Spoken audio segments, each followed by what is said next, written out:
ऐसे ही रुख रखो। खिलौने हैं, खेल रहे हैं, फिर खिलौनों को खिलौनों की तरह छोड़ भी देंगे। खिलौने इतनी बड़ी चीज़ नहीं कि इनसे हमारी नींद उड़ जाए। खेल रहे हैं, मन करेगा सो जाएंगे। जान नहीं बना लेना इनको। ये मेरा दिल है और ज़माना उसके साथ खेल रहा है, मेरी क्या हालत होगी? जी पाऊंगा? हाँ। किसी ऐसी चीज़ को दिल बनाओ ही नहीं जो तुमसे बाहर जा सकती हो। अपना दिल इसलिए है क्योंकि अपने से बाहर जा ही नहीं सकता। जो अपने से बाहर जा सकता हो, अपने से बाहर का, उसको अपना दिल बनाओगे तो दिल टूटेगा ही टूटेगा। दुनिया खेलेगी दिल के साथ। आज संस्कृत में लिखिए।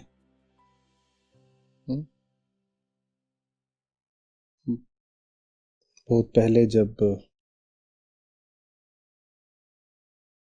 संस्था के ही कई लोग बच्चे ही जैसे थे, कॉलेज के कोई फर्स्ट ईयर, कोई थर्ड ईयर, कहीं लेके गया रहूंगा तो यही कराया था। असल में गाने में उच्चारित करने में आज का श्लोक बहुत आसान है। संस्कृत की आपकी पृष्ठभूमि नहीं है तो भी हो जाएगा, करिएगा। तो इन लोगों को ये बड़ा मजा आया था। मैं कराया था रात में और फिर सुबह उठता हूँ तो 2-3 थे, वो आपस में खुद ही गा रहे थे, न वांछते न शोचते, न वांछते न शोचते। तो लिखिए, न वांछते न शोचते।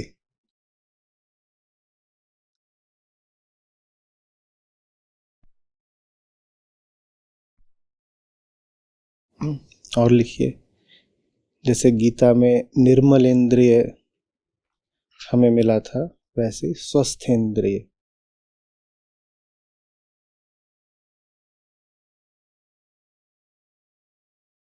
सुबह की आपकी एक एक्टिविटी क्यों ना हो जाए कि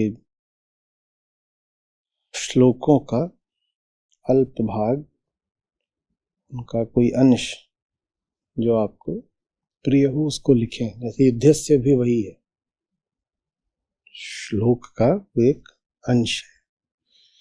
तो सुबह का कर दीजिए कि हाँ हो जाएगा। अच्छा,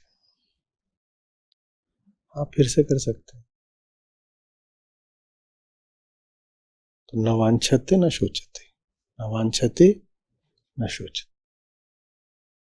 इतने इतने बैठे हुए हैं बहुत सारे, जिन्होंने जिंदगी में कभी संस्कृत नहीं बोली, उनको इसी में बड़ा मजा आ रहा था। न वांछते न शोचते।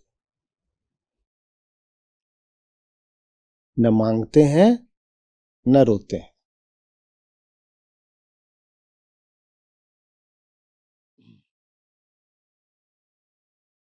न मांगते हैं न रोते हैं, या न मांगता है न रोता है, पर उसको और व्यक्तिगत बनाना है तो न मांगते हैं न रोते हैं। न वांछते न शोचते। वैसे ही एक और यहाँ पर अच्छा संयोग जैसा है कि संपदा का तुक आपदा से बैठा दिया गया है। तो जब मैं तब पढ़ा रहा हूँगा तब मैंने कुछ ऐसे कहा होगा कि जिसको आप संपदा समझते हो वो आपदा का ही दूसरा रूप है। ठीक है, अब दोनों में ही पद, पदा, संपद, आपद, पद जो है वो साझा है। हालांकि इसके आगे उनकी व्युत्पत्ति में कुछ नहीं साझा है, लेकिन फिर भी सुनने में ऐसा लगता है तुकबंदी हो गई। ठीक है, क्या? संपदा आपदा, संपदा आपदा। तो ये भी लिख लीजिए।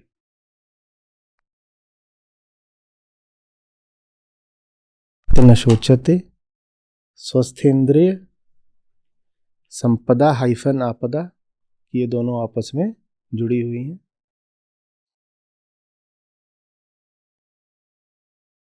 और लिख लीजिए तृप्त नित्य।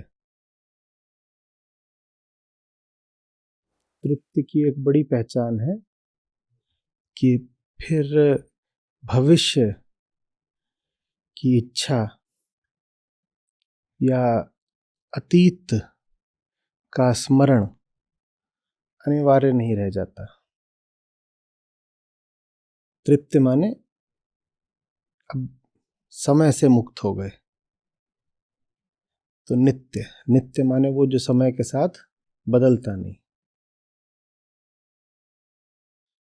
तो जहां तृप्ति है वहीं नित्यता है, क्योंकि तृप्ति ही आपको भविष्य से मुक्त करती है, अर्थात पूर्णता और नित्यता एक ही बात है। आपदः संपदः काले, कई अच्छा लगेगा। आपदः संपदः काले दैवादेवेति निश्चयी तृप्तः स्वस्थेन्द्रियो नित्यं न वांछति न शोचति।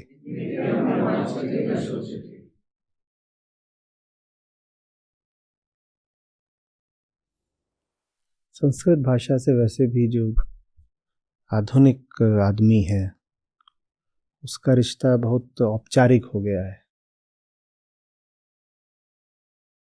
फिर जहां मौका मिले वहां श्लोक के साथ खेल जाना चाहिए। ठीक है, आप जहां खेल नहीं सकते ना वहां पे रिश्ते में गहराई भी नहीं आएगी।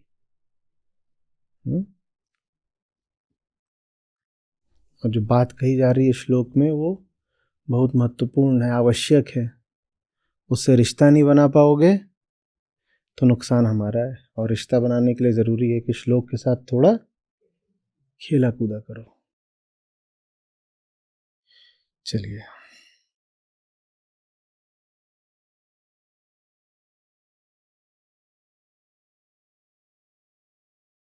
जिसने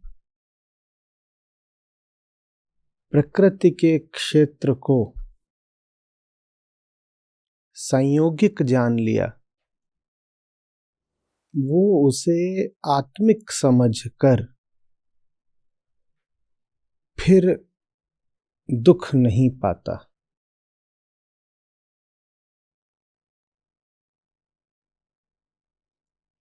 वहां जो कुछ भी है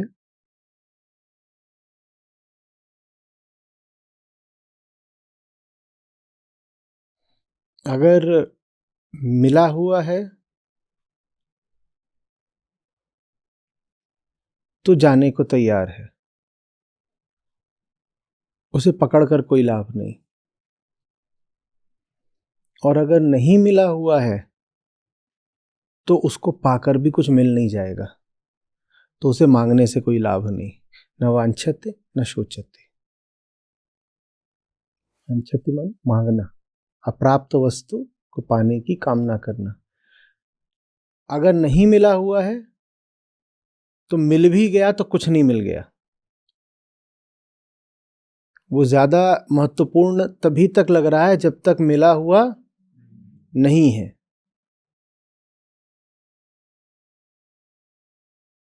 तो नहीं मिला हुआ है तो छाती से बड़ी कराह पुकार वेदना नहीं उठनी चाहिए।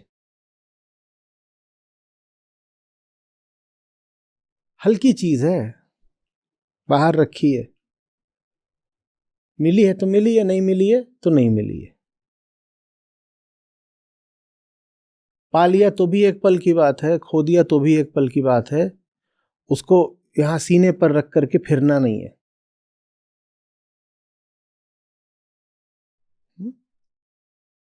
क्योंकि बाहर रखा है, आकर्षक लगता है, पा भी लोगे तो आत्मा नहीं पालोगे। प्रकृति का क्षेत्र है। आत्मा कोई चीज है क्या कि दुकान से खरीद के छाती में बैठा लोगे? तो नहीं मिला है तो ठीक है, नहीं मिला है तो खेल की बात। लग रहा है मिलना चाहिए तो कर लो कुछ प्रयत्न, जैसे खेल में करा जाता है। मिल गया तो भी ठीक है, नहीं मिला तो रोने मत लग जाओ, आगे बढ़ो। और वैसे ही किसी दूसरे के साथ हो सकता है कि उसे लगे कि उसे बहुत कुछ मिला हुआ है।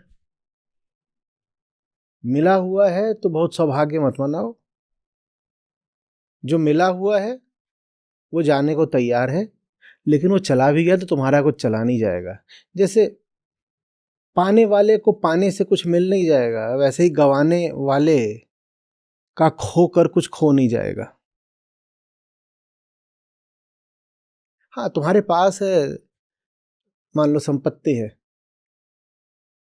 तो उसकी रक्षा करोगे तुम। हम ये मान रहे हैं कि उस संपत्ति का तुम्हारे पास कोई अच्छा उपयोग है, किसी ढंग के काम लगा रहे हो अपने संसाधन को। अगर लगा रहे हो तो उसका उपयोग तो करोगे। बाहर गाड़ी बाइक खड़ी करी होगी तो लॉक कर दिया होगा, तो ठीक है, उसकी रक्षा तो करोगे। पर गाड़ी है, प्राण नहीं है, बाहर की चीज है।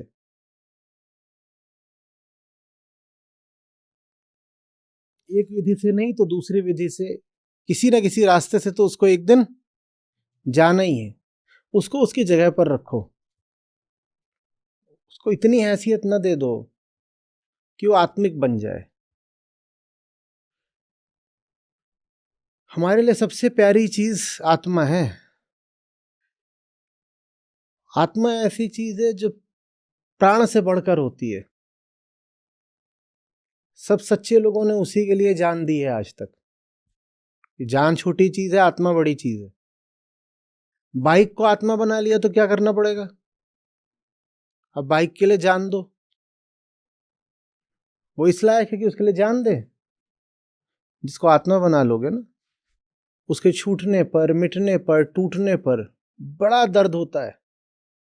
तो किसी भी चीज को आत्मा का स्थान नहीं देना। ये सब प्रकृति के खिलौने हैं, ठीक है, खिलौने हैं, हम खेल लेंगे।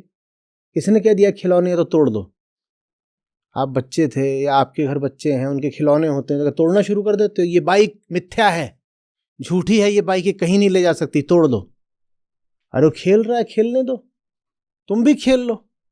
आप में से कितने लोग बड़े हो गए ऊपर खिलौना मिल जाए तो खेल लेते हो? मैं तो खेल लेता हूँ। आप सब झूठे हैं, कोई नहीं हाथ उठा रहा। मेरे तो है भतीजे, मैं तो जाता हूँ, वो तो डर के रहता है कि आएंगे तो सब छुपाता है खिलौने अपने। ये खिलौने हैं, खेल लो। पता है खिलौने हैं, पता है वो जो बाइक है, खिलौना बाइक, वो कहीं नहीं ले जा सकती, पर खेल लिया। खेल लेंगे, उसे आत्मा नहीं बना लेंगे, क्योंकि आत्मा अगर बिछुड़ती है तो बहुत दर्द होता है। जबरदस्ती किसी चीज को आत्मा बनाओगे, वो चीज ही ऐसी है, उसकी प्रकृति ऐसी है कि वो बिछड़ेगी, तो उतना ही फिर दर्द होगा। होगा कि नहीं होगा? आत्मा के बिछड़ने पे दर्द बहुत होता है। इसीलिए व्यवस्था भी है कि वो बिछुड़ सकती नहीं, आत्मा खोई जा ही नहीं सकती। तो फिर आत्मा खोने पे इतना दर्द क्यों होता है? क्योंकि हम नकली चीज को आत्मा बना देते हैं, और नकली चीज तो खो सकती है, फिर जब खोती है तो बहुत दर्द होता है, बहुत दर्द होता है। आपको दर्द है जिंदगी में? किस किस को दर्द है? फिर झूठे हैं। हाँ, हाथ हटाओ। हाँ, आप में से जिसको भी दर्द है वो दर्द इसीलिए होता है। आत्मा ही है जिससे खोने पे दर्द होता है। मैं कोहनी के दर्द की नहीं बात कर रहा हूँ, टेनिस खेलने पे भी हो जाता है, टेनिस एल्बो हो जाता है ना, उसकी नहीं बात कर रहा हूँ, यहाँ वाले दर्द की बात कर रहा हूँ। यहाँ वाला दर्द सिर्फ एक वजह से होता है, आत्मा खो गई, और आत्मा तो खो सकती नहीं, तो फिर दर्द क्यों हुआ? झूठी चीज को आत्मा बना लिया था। अब चीज झूठी थी तो खोएगी, जब खोएगी तो दर्द होगा। चीजों में कोई बुराई नहीं है, बस उनको यहां नहीं रखते, अंदर। उनको जेब में रख लो, हाथ में रख लो, टेबल पे रख लो, यहां नहीं रखते। जहां रखना रखो, बहुत सारी जगह है रखने के लिए, वहां पे रखो। समझ में आ रही है?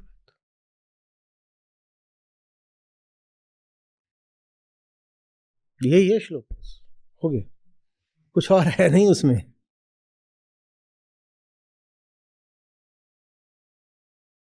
या हो सकता है कि मैं भी स्मृतियों का थोड़ा सा दास हो रहा हूं, मुझे तो बस अभी वही कौन रहा है, न वांछति न शोचति। मैं तो उठा था कि कौन है जो देर रात सोया था, सुबह सुबह सोने नहीं दे रहे, शोर मचा रहे हैं। तो देख रहा हूँ दो तीन एक तरफ बैठे हैं, दो तीन एक तरफ बैठे हैं, यही चल रहा था क्या? न वांछति न शोचति। आप तो डांट तो नहीं सकते, फिर आके मैं लेट गया।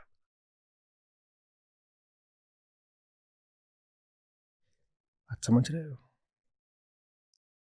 संपदा बनाओगे प्रकृति को तो आपदा भी स्वीकार करनी पड़ेगी। ये नहीं कर सकते कि एक लूंगा दूसरी चीज नहीं लूंगा। लोगे तो दोनों लेनी पड़ेगी। संपत्ति आपत्ति दोनों ग्रहण करनी पड़ेगी। कैसे मना कर दोगे? कर सकते हो?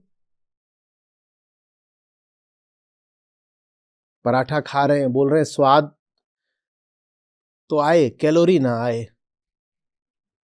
कर सकते हो? एक आएगा तो दूसरा भी। वास्तव में वो स्वाद आ ही इसीलिए रहा है क्योंकि स्वाद की परिभाषा ही क्या है? जो जबान को, और जबान तो पुरानी मशीन है। इसको बताया यही गया है कि जो चीजें शरीर को जरा चर्बीदार रखें वही अच्छी होती है, तो उनमें स्वाद मानती है। वरना स्वाद कोई एब्सोल्यूट चीज तो नहीं है ना। कैसे पता कोई चीज स्वादिष्ट है? कैसे पता? बताओ, कैसे पता कोई चीज स्वादिष्ट है? सेंसेशन हटाओ ना, सब्जेक्टिव बात है ना, सब्जेक्टिव है ना। तो जबान ने कैसे तय करा कि मैं फलानी चीज को स्वादिष्ट कहूंगी और फलानी चीज को स्वादिष्ट नहीं कहूंगी? इसने कैसे तय करा? क्राइटेरिया क्या है? कभी सोचा नहीं? हर वो चीज आपको स्वादिष्ट लगती है जो शरीर में चर्बी बढ़ाती है। सोच के देखिए। क्योंकि इवोल्यूशन, विकासवाद में जबान को यह सिखाया है प्रकृति ने कि भूखी मरेगी। होता था पहले, लोग भूखे मरते थे, प्रोटीन की कमी से नहीं मरते थे। तो प्रोटीन आपको स्वादिष्ट नहीं लगेगा। सुना आज भी कि कोई प्रोटीन की कमी से मर गया? विटामिन मिनरल्स इनकी कमी से भी लोग सूख जाएंगे या थके रहेंगे या कुछ और उनको शारीरिक दोष हो जाएगा, लेकिन मरेंगे नहीं। लोग मरते कैसे थे? Starvation, calorie deficit. किससे मरे? Calorie deficit. तो विकास की जो पूरी यात्रा रही है उसने जबान को यह सिखाया है कि जिन चीजों में कैलोरी सबसे ज्यादा हो उसको स्वाद मानना। तो जहां जहां पे भी कैलोरी दिखती है जबान कहती है आहा स्वाद आ गया। चाहे वो फिर मक्खन हो, शक्कर हो। और सोचो, तला भुना यूं ही थोड़ी पसंद आता, उसकी एक वजह है। उससे शरीर को ये सांत्वना मिलती है कि अगर हफ्ते 10 दिन तक खाने को नहीं मिला या साल 2 साल का अकाल भी पड़ गया तो भी अब मैंने बचा के रख लिया। मैं मरूंगा नहीं, मैं मरूंगा नहीं, मैं मरूंगा नहीं।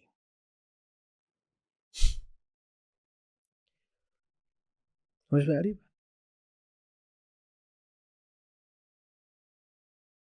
जो चीज शरीर के काम की होती है, शरीर काम की माने शरीर की आयु अवधि बढ़ाने वाली, वही जबान को स्वादिष्ट लगती है। और जो चीज शरीर काम की नहीं है वहां फिर राम नाम कड़वा लगे। क्योंकि शरीर के काम का तो राम नाम कड़वा लगे। समझ में आ रही बात है? पर जहां स्वाद होगा वहां फिर विवाद भी होगा। जहां संपदा होगी वहां फिर आपदा भी होगी। और ये नहीं कि ये दोनों अलग अलग चीजें हैं जो हाथ पकड़ कर रहती हैं एक दूसरे का। वो एक ही चीज के दो नाम हैं। कैलोरी और स्वाद दो अलग अलग चीजें नहीं है, वो एक ही चीज के दो नाम हैं। जो चीज जबान को स्वादिष्ट लगती है वही जब भीतर जाती है तो पता चलता है अरे बाप रे बाप, इसके पास तो बहुत सारा माल मसाला है। सबसे पहले किसको पता चलता है? भीतर ये लिवर है, सबसे पहले वो खनकता है कि ये क्या अंदर आ गया। जबान कभी रोती है? कुछ नहीं, वो तो और मजे लेती है। भैया अगले वाले में थोड़ा और कर देना।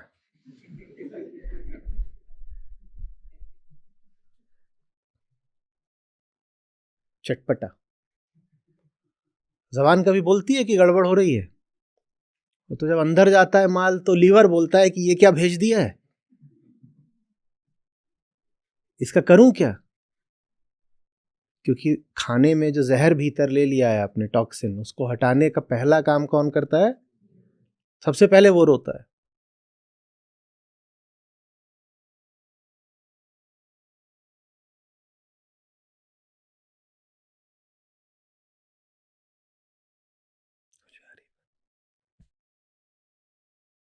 संपदा जहां दिखाई दे रही हो, दिखाई भी नहीं दे रही। जिस बात को संपदा मान लिया, उस बात को संपदा मानने से ही आपदा आमंत्रित कर ली। द्वैत का खेल है वही, और उससे ज्यादा कुछ नहीं है। यही जिस बात को संपदा मान लिया, उसको संपदा मानने से ही आपदा आमंत्रित कर ली। ठीक है, एक ही संपदा है असली, क्या? आत्मा। तुमने बाहर की चीज को संपदा माना तो उसको उठा के क्या बना दोगे भीतर? आत्मा। यही आपदा है। बाहर की चीज को भीतरी बना देना ही आपदा है। और बाहर की चीज जैसे ही बहुत मूल्यवान लगती है, उसको संपदा कह के भीतर बैठाओगे। सड़क पर हीरा दिख गया, अभी बाहर था, कहां था? सड़क पर था। सड़क पर हीरा दिख गया, लगा अरे बड़े कीमत की चीज है, तो तुरंत उठाकर उसको आप कहां ले आओगे? घर के अंदर ले आओगे। सिर्फ घर के अंदर नहीं, तिजोरी के अंदर रख दोगे। तो बाहर की चीज को कहां रख दिया? तो जैसे ही बाहर कुछ बहुत मूल्यवान रखता है, उसको आप भीतर ले आ देते हो। और बाहर की चीज को भीतर लाना ही आपदा है, क्योंकि सब बाहर ही है। यहां इतना मूल्यवान कुछ भी नहीं है कि उसको दिल में बैठा लो, कि उसको अपना केंद्र बना लो।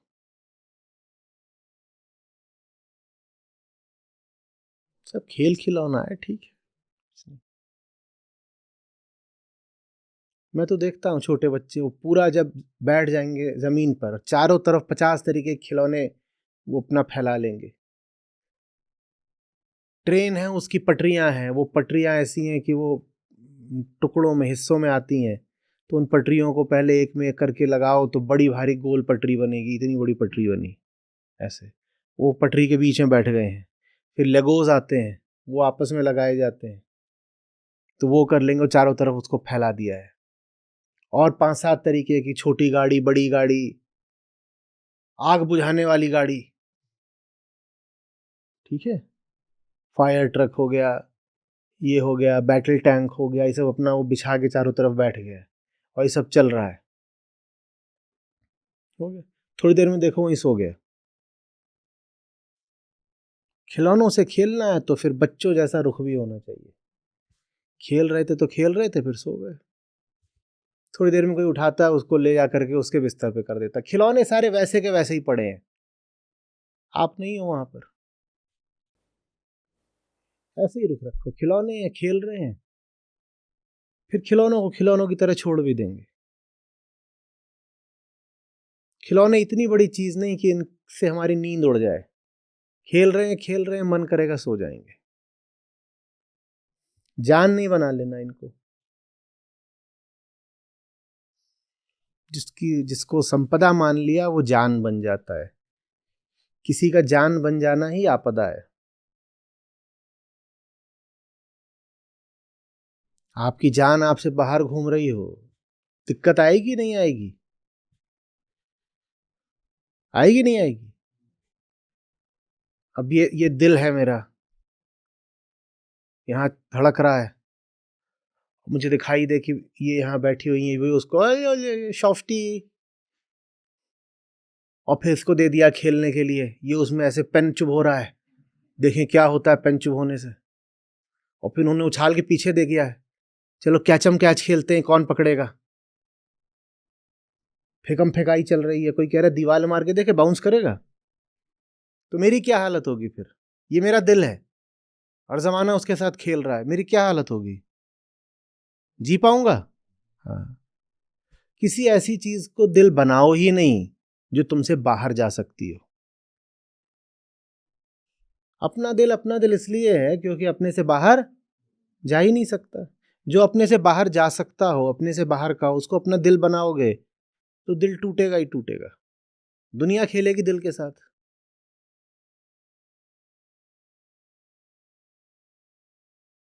मुझे तो आ रही बात।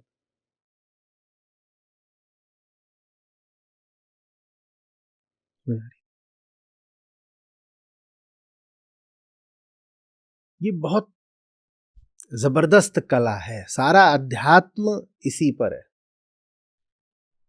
खेलना कैसे है? क्रीड़ा भाव और साक्षी भाव, ये एक ही चीज के दो नाम है।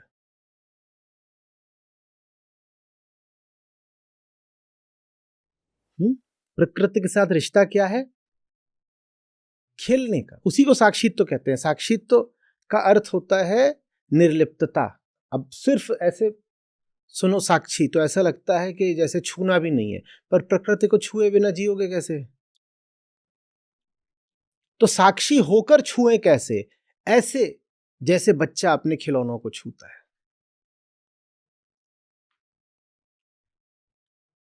ऐसे जैसे कोई जानकार अपने खिलौनों को छुएगा। खेल तो रहे हैं पर जानते हैं कि खेल है। साक्षी तो का मतलब ये नहीं कि प्रकृति को स्पर्श ही नहीं करना है, स्पर्श तो करना ही पड़ेगा। यहां बैठे हैं, सांस ना ले, क्या सांस भी ले रहे हो तो क्या हो रहा है? यहां बैठे हैं तो बोले नहीं क्या? जो सामने सब मूर्तियां बैठी हैं, इनसे बात करने के लिए इधर वाली मूर्ति को बोलना पड़ रहा है। बीच में हवा का स्पंदन हो रहा है, वहीं से शब्द पहुंच रहे हैं उधर।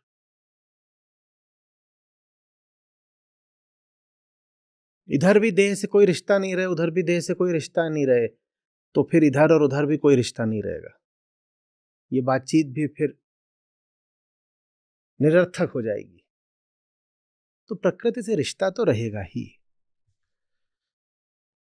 साक्षी भाव माने क्रीड़ा भाव। वैसा ही रिश्ता जैसे खेल रहे हैं, बस बहुत मतलब नहीं निकाल लिया। अभी खेल रहे थे, खेलते खेलते सो भी गए। जब तक खेल रहे थे तो ऐसा लग रहा था बाप रे बाप, खिलौने नहीं है, दुनिया है हमारी, जान है हमारी। और थोड़ी देर में देखा तो क्या है, वहीं बीच में पड़े हुए। और फिर जाके सो गए, सुबह उठे तो भूल गए। याद भी नहीं कि कौन सा खेल, क्या खिलौना, कहाँ की रात, कौन सी बात।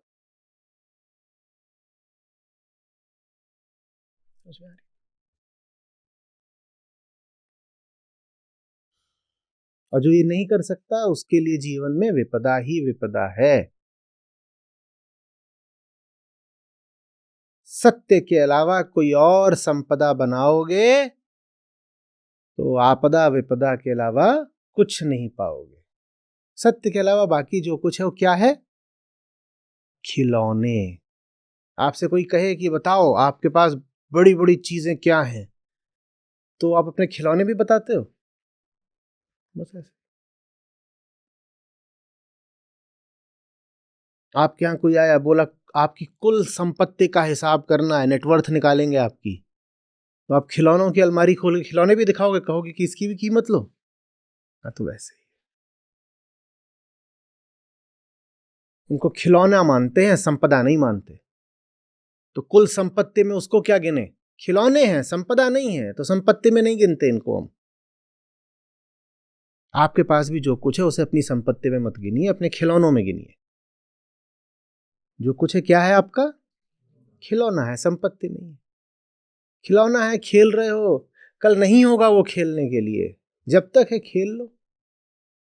जब ये जान के खेलते हो कि ये चीज कल खेलने को नहीं होगी, बड़ी मौज आ जाती है, बहुत मौज। इस विरोधाभास के बिना जीवन में आनंद हो ही नहीं सकता। क्या विरोधाभास? कि पता है कि ये चीज अपनी नहीं है पर अभी है, और खेल रहे हैं इससे जी भर के, जी जान से। ये जानते हुए भी कि अपनी नहीं है, ये जानते हुए भी कि कल नहीं रहेगी। ये जो एब्सर्डिटी है, विरोधाभास है, इसी में आनंद है। और जिसके पास इंद्रिय नहीं होती एब्सर्ड को एंजॉय करने की, आनंद उसके लिए नहीं है। जो ये कहता है नहीं साहब, बात तो तर्कसम्मत होनी चाहिए। तर्कसम्मत बात यह है कि सुख तो तभी मानेंगे ना जब हमारा स्वामित्व हो। उनके लिए खुशी है ही नहीं, और है तो झूठी खुशी है, क्योंकि स्वामित्व तो आपका कभी भी हो नहीं सकता। और आपने कह दिया सुख तो तभी मनाऊंगा जब स्वामित्व तो होगा, तो स्वामित्व तो कभी हो नहीं सकता, तो सुख आप मनाओगे नहीं। या फिर आप सुख मनाओगे ये झूठी मान्यता करके कि स्वामित्व हो गया, जबकि स्वामित्व है नहीं, चीज आपकी नहीं है, आप झूठा सुख मना रहे हो। झूठे सुख को सुख का अनुमोद। जिंदगी उनकी है जो जानते हैं कि खिलौना कल छिल जाएगा, पर फिर भी आज हम मौज में हैं।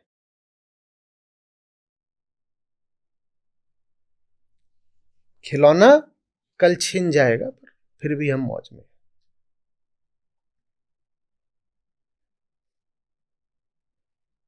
एक फिल्म आई थी, उसमें वो गाते थे, बस आज की रात है जिंदगी, कल हम कहां तुम कहां। अब मस्त गा रहे हैं, कह रहे सुबह होगी, हमें मालूम है न तुम होगे ना हम होंगे, पर आज की रात जिंदगी है ना, बस इतना पर्याप्त है। और जो ये कह करके आनंदित नहीं हो सकता, वो कभी नहीं हो सकता। जो कहे कि मुझे तो अनंत जन्मों का साथ चाहिए तभी आनंद मानूंगा, तो झूठा आदमी है, क्योंकि अनंत जैसा कुछ होता नहीं है। अनंत तो बस आत्मा होती है, प्रकृति में कुछ अनंत नहीं है। सब उल्टा पुल्टा है। दुख की हजार वजह, हम दुख की हजार वजहों को ही चुटकुला बना लेंगे। हम अपनी ही हालत पे हंस लेंगे। सुबह हम बिछड़ने वाले हैं ना, हम इसी बात का आनंद कर लेंगे कि देखो ना सुबह तुम होगे ना हम होंगे, इसी बात की तो मौज है।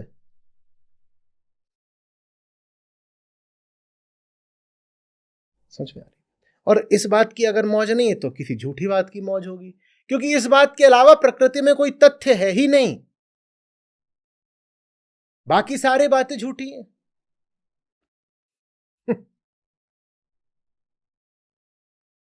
जन्म जन्म का साथ है हमारा तुम्हारा, ये भी एक फिल्मी गाना, ये झूठा है। और एक है बस आज की रात है जिंदगी, कल हम कहां तुम कहां, ये गाना सच्चा है। गाने गाने में देखो अंतर हो। एक लोकगीत है, एक वेदांत गीत है। वहां भी श्रुति और स्मृति की चल ही रही है।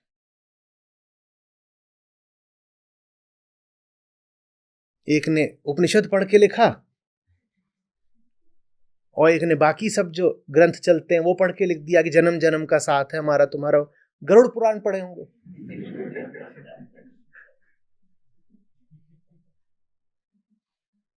उपनिषद वाला तो यही कहेगा, बस आज की रात है जिंदगी, कल हम कहां तुम कहां, प्रकृति का खेल है।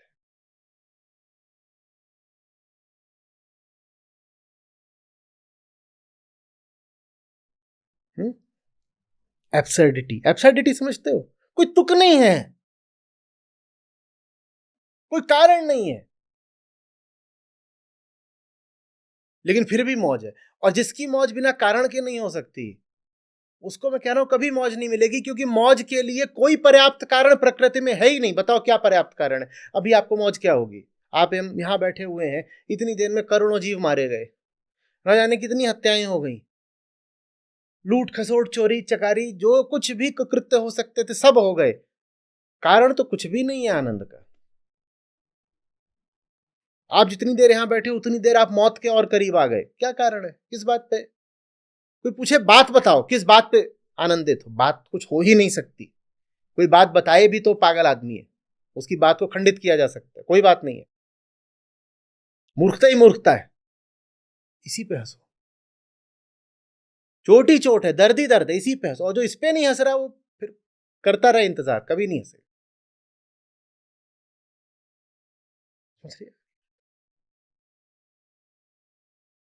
कारण मत खोजना,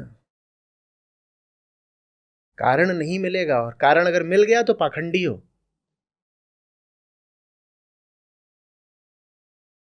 हुँ?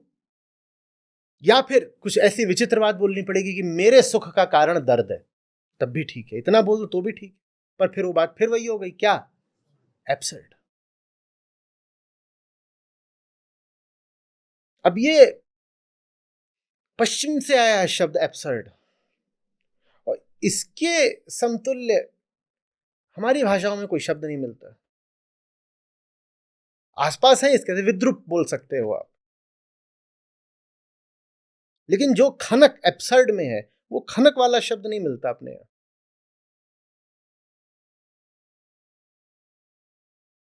बहुत मजा आता है। थिएटर ऑफ द एब्सर्ड होता है, जो एग्जिस्टेंशियलिस्ट फिलॉसफी है उससे उपजा था थिएटर ऑफ द एब्सर्ड, बल्कि उसका रिप्रेजेंटेशन ही हुआ था।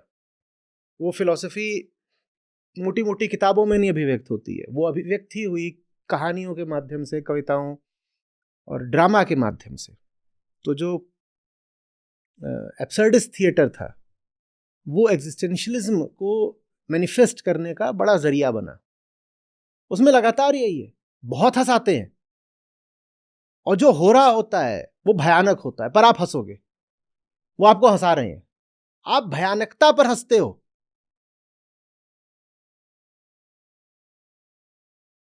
तो मैं हूं, ठीक है, राइनोसोरस में मैं एक किरदार हूं अपना, मैं आपको दृश्य बता रहा हूं। तो मेरे ऑफिस में एक देवी जी काम करती हैं, और वो जो देवी जी हैं उनके पति गैंडे बन गए। माने क्या, उस शहर में लोग गायब होते जा रहे हैं और गैंडे बढ़ते जा रहे हैं। आप खड़े हो दुकान पे, आप कॉफी मांग रहे हो, पीछे फड़फड़ फड़ आवाज आई, देखा क्या, तो गैंडा भागता हुआ निकल गया। और वो बड़ा शहर है, बड़े शहर में सड़कों पे क्या दौड़ रहे हैं, गैंडे दौड़ रहे हैं। और ये कोई आज से 2000 साल पहले की नहीं बात है, ये अभी चल रहा है फ्रांस में। तो गैंडे दौड़ रहे हैं सड़क में, ट्रैफिक लाइट का वो वायलेशन कर रहा है गैंडा, कुछ भी, गैंडों को कुछ अकल नहीं। तो एक देवी जी हैं, उनके पति उनको पिक करने आने वाले थे ऑफिस के बाद। तो वो तैयार थी कि आज ऑफिस के बाद वो, तो तभी नीचे से आवाज आती है, सुनते तो गैंडा बोल रहा है बहुत जोर से, और ऊपर पहली दूसरी फ्लोर पे कहीं पे ऑफिस है। तो मैं हूं, वो देवी जी हैं। लगभग इस तरह का दृश्य है। तो मैं नीचे देखता हूं, मैं कहता हूं अरे तो गैंडा है, ऑफिस के नीचे गैंडा घूम रहा है, फोन करो पुलिस को, फायर ब्रिगेड सबको, एनिमल वाले लोगों को, सबको, ये तो गैंडा यहां आ गया। तो गैंडा लेके नीचे से कुछ कर रहा है। तो देवी जी बोलती है अरे आवाज से पहचान गई, है तो मेरा हस्बैंड है। बोलता हूँ होगा जो होगा, तुम्हें कहीं नहीं जाना, यहीं रहो। बोलती नहीं, मुझे जाना है, मुझे जाना है, मुझे जाना है। तो एक और भी है ऑफिस में, उसको कोई फर्क नहीं पड़ रहा, वह जाने दे, ठीक है। तो अब वो खिड़की से नीचे कूदने की कोशिश कर रही है। थिएटर ऑफ द एब्सर्ड कैसा होता है बता रहा हूं। अब वो खिड़की से नीचे कूदने की कोशिश कर रही है, और ये जो मेरा चरित्र है, भला आदमी है, कह रहा है इसको बचा लो किसी तरीके से। कह रही नहीं, मेरा पति आया है, बुला रहा है, और नीचे से वो कर रहा है। कह रही वो बुला रहा है, ही इज कॉलिंग मी, और मैं इसकी आवाज जानती हूं, इस तरीके से कब बुलाता है। ये जो है ये साधारण आवाज नहीं है, it's his meeting call, he is calling me in love. मतलब मीटिंग के लिए जैसे जानवर जब एक दूसरे को आवाज देते, मीटिंग समझते हो, तो मीटिंग के लिए जानवर एक दूसरे को आवाज देते हैं तो खास आवाज होती है, और मादा ऐसी आवाज सुनेगी तो मना नहीं करेगी, क्योंकि नर बहुत खास उद्देश्य से बुला रहा है। तो कूदने को लगी पड़ी है, और मैं पीछे से, अब वो आधी नीचे ऐसे हो गई है, अब वो आधी नीचे हो गई, तो मैंने तो उसकी दोनों टांगे पकड़ रखी हैं कि तू नहीं जाएगी, और वो पूरी ऐसे बलबला रही है कि मुझे तो नीचे कूदना ही कूदना है। और वो अपना यहाँ से पूरा अपना ऐसे उठा के, मतलब सींग ऐसे अपना तैयार है ऐसे कि आ जा तू। तो अंततः अब मैं पकड़े हूं कि तो जाने नहीं दूंगा, मैं उसे उसकी स्कर्ट से पकड़े हुए हूं, जो कुछ भी उसने नीचे पकड़ रखा है, पहन रखा है। और फिर हम उसको ऐसे दिखाते हैं, वो खिड़की थी, वो ऐसे है, मैं खिड़की में ऐसे कर रखा, नहीं तू नहीं जाएगी, नहीं तू नहीं जाएगी। और फिर अचानक वो चिल्ला रही, मुझे जाने दो, अचानक उसकी आवाज आनी बंद हो जाती है, और मैं वापस मुड़ता हूं, मेरे हाथ में उसकी स्कर्ट है।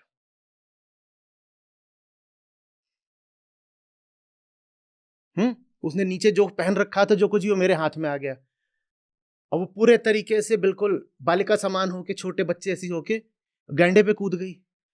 तो जो इधर वाला है मेरा दोस्त, जिसको कोई फर्क ही नहीं पड़ रहा था, हालांकि बाद में वो भी गैंडा बन जाता है, वो ऐसे अपना देख रहा है बिल्कुल नॉन चैलेंटली, उसे कोई फर्क ही नहीं पड़ रहा। मैं बोल रहा हूं अरे कूद गई तो कूद गई, अब ये बिना स्कर्ट के गैंडे पे सवार होगी। तो बोलता है leave it, I know she is a good rider.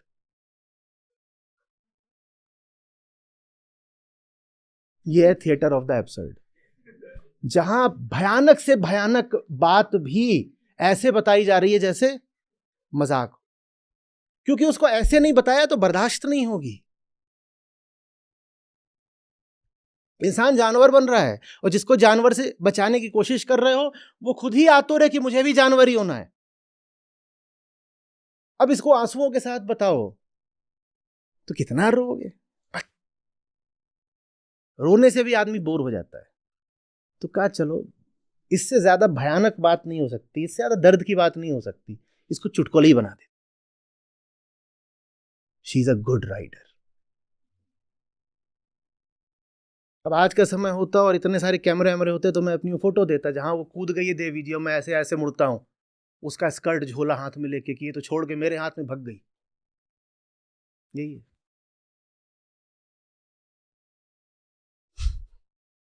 आ रही बात समझ?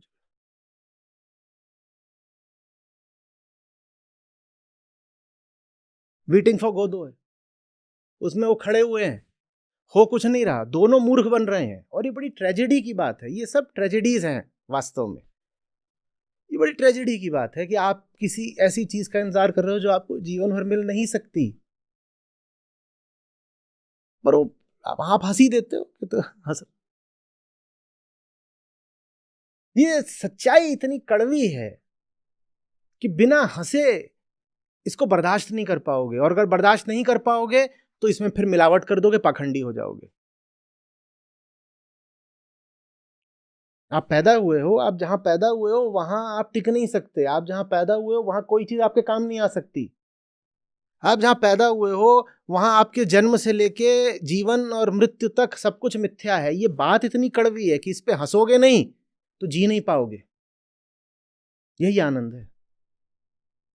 दर्द पर हंस पाना ही आनंद है, बिना दर्द के आनंद नहीं हो सकता।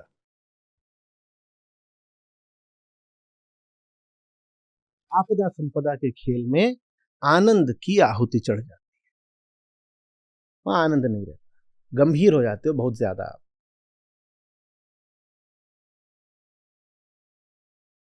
जीवन के प्रति व्यक्ति को थोड़ा अगंभीर होना चाहिए, फ्लिपेंट।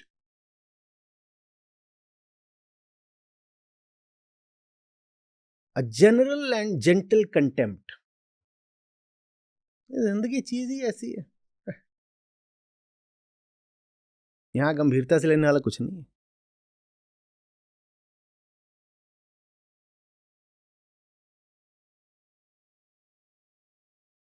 धूमिल की कविता है, कोई खोज देगा तो पढ़ दूंगा। तो शुरुआत उसमें कुछ ऐसे होती है कि वो, मैं डॉक्टर के पास गया था, उसके हाथ में मेरे फेफड़ों का या मेरी आंतों का एक्सरे था, जिसमें खून का धब्बा था। मतलब कुछ अब ऐसा हो गया है कि अब शरीर अब बच नहीं सकता। तो मैंने हाथ में ले लिया, मैं बाहर आया, बाहर एक सांड घूम रहा था, मैंने सांड की पीठ थपथपाई और कहा बधाई।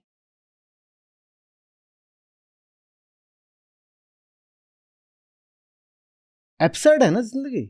आप यहां बैठे हुए हो, कल आप अपना कराने जाओगे स्कैन, एक्सरे कुछ कराओगे, पता चलेगा ये 3rd स्टेज कैंसर में बैठे हुए हो। ऐसे ही होता है, नहीं पता चलता, वो 3rd स्टेज तक पहुंच जाता है, 4th तक पहुंच जाता है, कुछ नहीं पता चलता।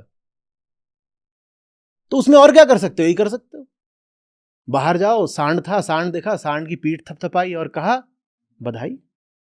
यही आनंद है। और इसमें आप अगर नहीं खुश हो सकते, आप कोई खुश तो तभी होऊंगा जब चिज्जू मिलेगी, तो फिर या तो खुशी मिलेगी नहीं या पाखंडी खुशी मिलेगी। मैं वो दो जो उसके उद्धरण है वो पढ़े देता हूँ। जब मैं बाहर आया, मेरे हाथों में एक कविता थी और दिमाग में आंतों का एक्सरे। वह काला धब्बा कल तक एक शब्द था, खून के अंधेरे में दवा का ट्रेडमार्क बन गया था। उसके बाद बीच में है, और फिर बाहर आते हैं। ठीक है, बाहर हवा थी, धूप थी, घास थी। मैंने कहा आजादी।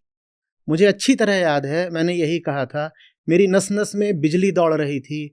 उत्साह में खुद मेरा स्वर मुझे अजनबी लग रहा था। मैंने कहा आजादी, और दौड़ता हुआ खेतों की ओर गया। वहां कतार के कतार अनाज के अकुए फूट रहे थे। मैंने कहा, जैसे कसरत करते हुए बच्चे। तारों पर चिड़िया चहचहा रही थी। मैंने कहा, कांसे की बजती हुई घंटियां। खेत की मेड़ पार करते हुए मैंने एक बैल की पीठ थपथपाई।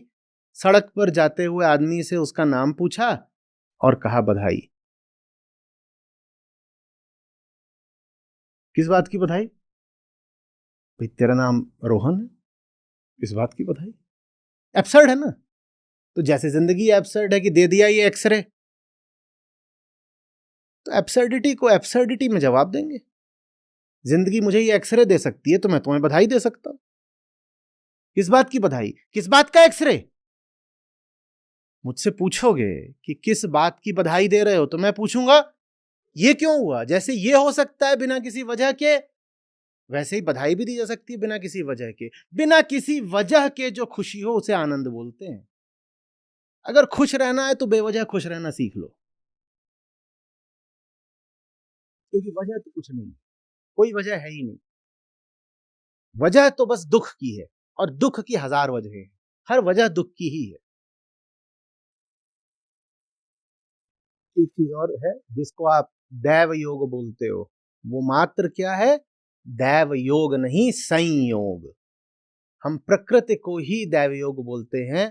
तो माने जिसको हम कहते हैं कि ऐसा दैव ने किया। दैव माने काल। वो दैव कुछ नहीं है, प्रकृति का संयोग मात्र है। तो ये दैव वगैरह के चक्कर में नहीं पड़ जाना। संयोगों को ही दैव योग बोल देते हैं।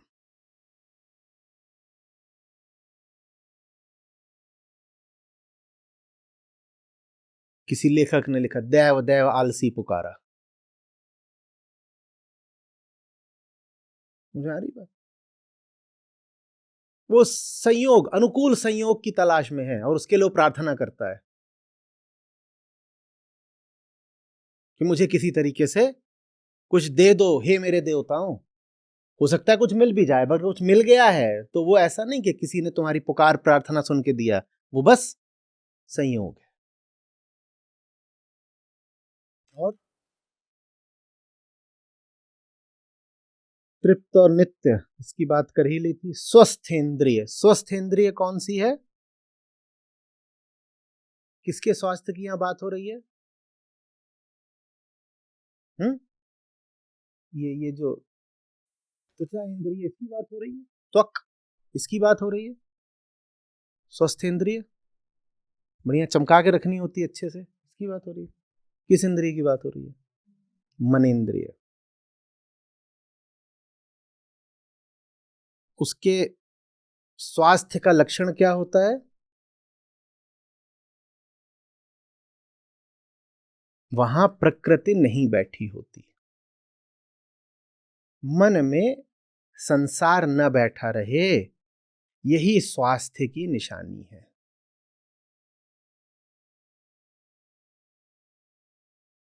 मन में संसार न बैठा रहे, यही स्वास्थ्य की निशानी है। संसार नहीं वहां स्थित है, स्वस्थित है। स्वस्थित है तो बोलते हैं स्वस्थ। मन में अगर संसार स्थित है तो इसी को बोलते हैं अस्वस्थ। और मन में अगर संसार नहीं स्थित है तो हम बोलते हैं स्वस्थ। किसी को ऐसे भी कह सकते हो, अहम का आत्मा में स्थापित होना स्वास्थ्य है।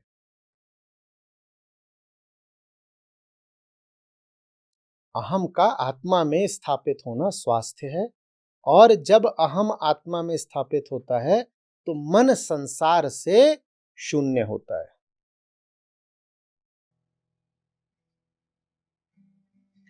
झूठे सुख को सुख कहे, मानत है मन मोर। झूठे सुख को सुख कहे, मानत है मन मोर। जगत छबैना काल का, कुछ मुख में कुछ गोद रे साधो, कुछ मुख में कुछ गोद। अपना तो कोई नहीं, देखा ठोक बजाए। अपना तो कोई नहीं, देखा ठोक बजाए। अपना अपना क्या करे, मोह भरम लपटाए रे साधो, मोह भरम लपटाए। राम नाम कड़वा लगे, मीठा लागे दाम। राम नाम कड़वा लगे, मीठा लागे दाम। दुविधा में दोनों गए, माया मिली न राम रे साधो, माया मिली न राम। रचनहार को जान ले, खाने को क्या रोय। रचनहार को जान ले, खाने को क्या रोय। मन मंदिर में बैठ के, तान पिछोरी सोए रे साधो, तान पिछोरी सो। तुलसी भरोसे राम के, निर्भय हो कर सोए। तुलसी भरोसे राम के, निर्भय हो कर सोए। अनहोनी होनी नहीं, होनी होए सो होए रे साधो, होनी होए सो हो।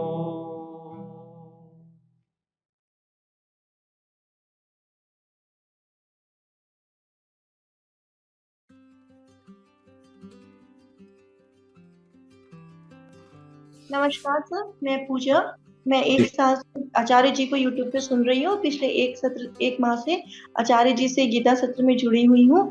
आज की सीख मैंने सीखी है कि जब से हमारा जन्म होता है तब से हमें हमारे साथ में वृत्ति भी जुड़ी होती है, और जो वृत्ति समय के साथ धूल की तरह हमें हर चीजों को सोखती जाती है।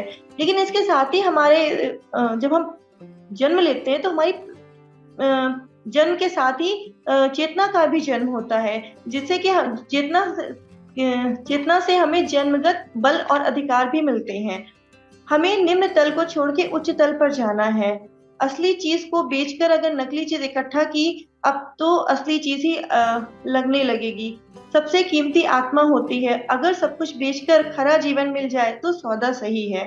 मन मस्त हुआ तब क्यों बोले, मन मस्त हुआ तब क्यों बोले, हीरा पायो गांठ गढ़ियायो।